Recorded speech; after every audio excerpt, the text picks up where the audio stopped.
నమస్తే నల్లా అందరికీ శనాతి బాగున్నారా? నేను ఇక బాగానే ఉన్నా కానీ మీకోసం మంచి మంచి ముచ్చట్లు అయితే తీసుకొని వచ్చినా. మరి ఆ ముచ్చట్లు ఏంటియో ఒక పరి చూద్దామా? చలో.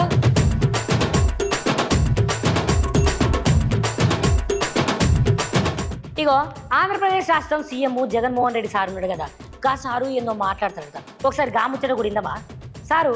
గా ముచ్చట ఏందో ఒకసారి చెప్పరాదు? చంద్రబాబు నాయుడు గారు విపరీతమైన మోసపూరిత హామీలు ఇస్తా ఉన్నారు.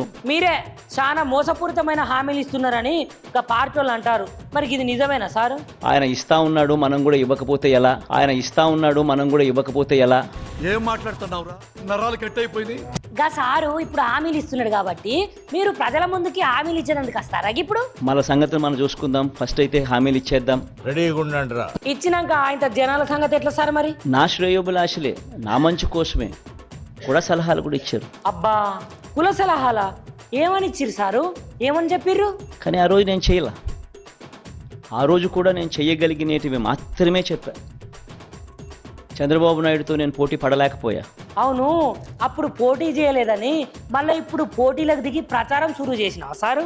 ఈరోజు నేను గర్వపడతా ఉన్నా. నాకు అధికారం 2014లో రాలేకపోయినప్పటికీ కూడా చరిత్రలో చరిత్రహీనుడిగా మిగిలిపోకుండా, అంటే వాళ్ళని మీరు చరిత్ర హీనులు అంటారా? వాళ్ళు చేసే పనులు ఏం చెప్తలేరు అంటారా మీరు?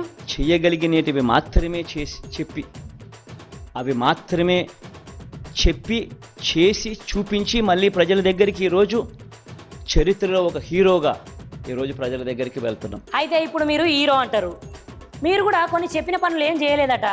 హీరో ఎందుకు అవుతారు? జీరో అవుతారని గా పార్టీ పెద్ద పెద్ద సార్లు అందరు అనబట్టే. మరి గీ ముచ్చటకు మీరేమంటారు సారు?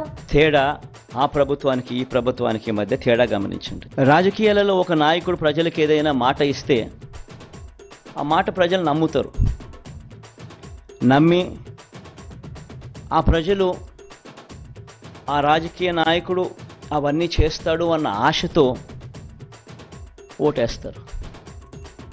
కరెక్ట్, ఇది కరెక్ట్గా చెప్పేవయ్యా. అవును కదా, అందుకనే ప్రజలందరూ మిమ్మల్ని నమ్మి ఓటేసిర్రు.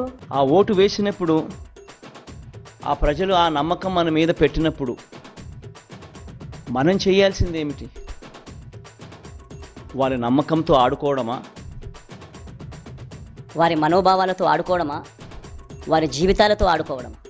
మనం చేయాల్సింది వాళ్ళ ఇంట్లో వాళ్ళ బిడ్డగా చెప్పిన ప్రతి మాట అమలు చేస్తూ వాళ్ళను చెయ్యి పట్టుకుని నడిపించగలగడమే లీడర్షిప్ అంటే. ఇక చూసి రానల్లా జగనాల్ సారు ఎంత మంచిగా చెప్తాడో. ప్రజలంటే ఏంది, లీడర్ అంటే ఏంది, లీడర్షిప్ అంటే ఏంది, ఇక ఈ ముచ్చట్లయితే మంచిగానే ఉన్నాయి. ఇక మళ్ళీ మంచి ముచ్చట్లతోటి మళ్ళీ ఒకసారి ఇచ్చంతరం ముచ్చట్లలో కలుసుకుందాం. మరి అంతవరకు ఉండనా? మరి నమస్తే.